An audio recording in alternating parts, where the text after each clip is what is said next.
চেষ্টা করো সত্যি, আমার কথা শোনো, ওই যজ্ঞে যেও না। আপনি আমার জন্য চিন্তা করবেন না দেব। আর যদি তিনি আমাকে অপমান করেন তাহলে তখন তুমি নিজের মনকে এত কঠোর করতে পারবে সত্যি? আপনি প্রতিজ্ঞা করুন, আপনি আমাকে যজ্ঞতে যেতে বাধা দেবেন না। আর আপনি আমার কাছে আসবেন না যতক্ষণ না স্বয়ং সতী আপনাকে ডাকে। আপনি ওখানে যাবেন না। এ তুমি আমাকে কি শপথ দিলে সত্যি? দেব, আমাকে বিশ্বাস করুন দেব, আর আমি না গেলে ওখানে কোনো আহুতি ফলিত হবে না, আর তাতে কল্যাণের পথে বাধা আসবে। সঠিক বলেছ। তোমার শপথের সম্মান রাখার জন্য আমিও একটা প্রতিজ্ঞা করছি। যতক্ষণ তুমি ওই যজ্ঞ থেকে ফিরে না আসো ততক্ষণ আমি নিজের চোখ খুলব না। যতক্ষণ তুমি শিবকে নিজে না ডাকবে সতী, শিবের নেত্র বন্ধ থাকবে। ঠিক আছে দেব, আপনি আমায় আজ্ঞা দিন।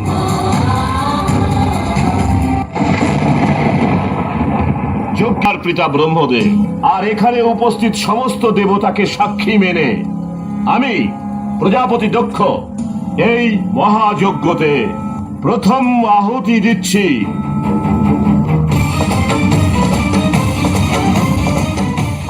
পিতা, দ্বার পালকদের এতটুকুও বুদ্ধি নেই যে শুভ কাজের সময় শ্মশানবাসীদের ছায়াও মঙ্গলময় হয় না। এই যজ্ঞতে কেবল আহুতি দেওয়ার অধিকার চাইছি পিতা। যার নামে তর্পণ করা হয়ে যায় সে প্রেত হয়ে যায়, আর তাদের শুভ কাজে কোনো স্থান হয় না। যে ওই দিন আমি মহাকালের কাছে তোমাকে দান করেছি। আর সেই মহাকালী আমায় গ্রহণ করেছিলেন পিতা। এখন বুঝতে পেরেছি বিনা নিমন্ত্রণে তুমি কেন এখানে এসেছো। যেরকম ভাবে যজ্ঞ শেষ হয়ে যাওয়ার পর ভিক্ষুক হাত বাড়িয়ে ভিক্ষা চাইতে আসে, ঠিক সেইভাবে তুমি এসেছো এই আশায় যে প্রজাপতি দক্ষ দান স্বরূপ ওই কাপালিক শিবকে মান সম্মান দেবে না। ওই কাপালিক শিবের জন্য আমার বাড়ি থেকে ভিক্ষা পর্যন্ত যাবে না। আমাকে বোঝাতে এসেছো প্রজাপতি দক্ষকে?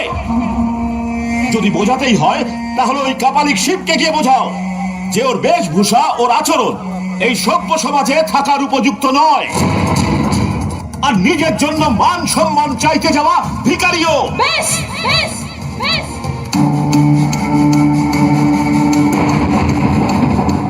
আমি আমার শিবের বিরুদ্ধে আর একটা মন্দ কথাও শুনবো না। এখনো পর্যন্ত আমি আপনার কন্যা হয়ে আপনার সাথে কথা বলছিলাম, কিন্তু এখন আমি শিবের অর্ধাঙ্গিনী হয়ে আপনার সঙ্গে কথা বলবো। প্রজাপতি দক্ষ, আমি অনেক প্রয়াস করেছি যাতে আপনি সত্যটা বুঝতে পারেন, কিন্তু আপনি তো সমস্ত মর্যাদা নষ্ট করে দিয়েছেন। এবার এখানে যজ্ঞ নয়, ধ্বংস শুরু হবে। আমি দক্ষপুত্রী শিবের অর্ধাঙ্গিনী সতী সমস্ত দিক এবং দেবতাদের সাক্ষী রেখে এই যজ্ঞের অগ্নিতে নিজের প্রাণ আহুতি দিয়ে দেব। আত্মা শক্তি আমি মহামায়া, সতী রূপে আমি শুধু ধরেছি মুখায়া। চিনো নাই পিতামর তোমার কন্যায়, সহিব না যেন আমি চরম অন্যায়। মরণ রাখো এই শরীরে চরম। আত্মা শক্তি আমি মহামায়া, সতী রূপে আমি শুধু ধরেছি মুখায়া। বলে দাও প্রজাপতি দক্ষে আমি শিব পক্ষে, তেজিলাম আমি তাই প্রাণ এ আমার শিবের গুণগান।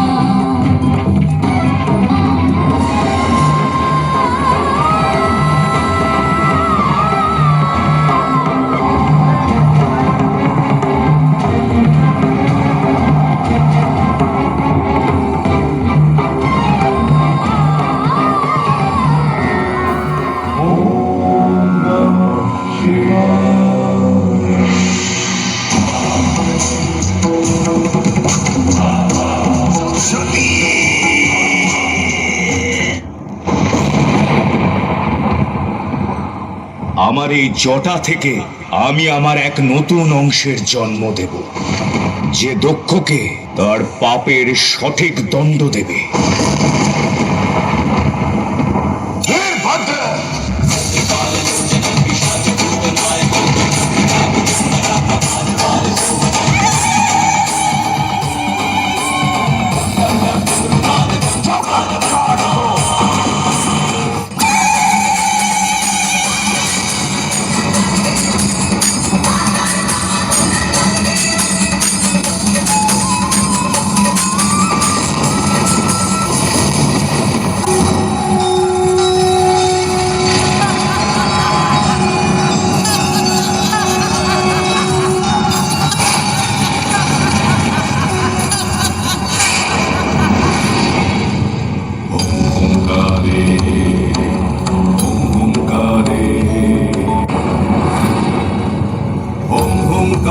शवारूढे नीलनीरजलोचने त्रैलोक्यैकमुखे देवी कालिकायै नमस्तुते प्रत्यलेढपदे घोरे कुण्डमाला प्रलम्बिते खड्गलम्बोदरी भीमे कालिकायै नमस्तुते नवयौवन सम्पन्ने गजकुम्भपवस्तनि मागेश्वरी शिवे शान्ते कालिकायै नमस्तुते लोलजीवे हरालोके नेत्रत्रय विभूषिते घोरभास्वत्करे देवी कालिकायै नमस्तुते कालिकायै नमस्तुते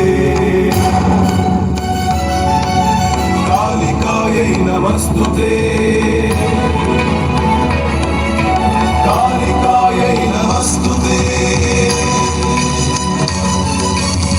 তৈরি হয়ে যা দক্ষ, এবার এই ভদ্রকালী তোর কালকে মুক্ত করবে।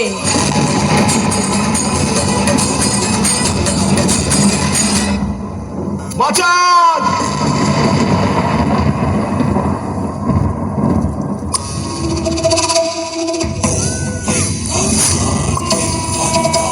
দেবী দেবী আমাকে ক্ষমা করে দিন। সেই সময় এসে গেছে দক্ষ, এবার তোমার বিনাশ অনিবার্য। ভদ্রকালীর এই খাঁড়া তোমার অভদ্রতাকে বিনাশ করবে। যেই উদ্দেশ্যে মহাদেব তোমায় সৃষ্টি করেছিল তাকে পূর্ণ করো বীরভদ্র। এই খাঁড়াকে ধারণ করো আর এই পাপী দক্ষের বিনাশ করো।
যদিও সতীর শরীর মৃত, কিন্তু তার আত্মা সতত।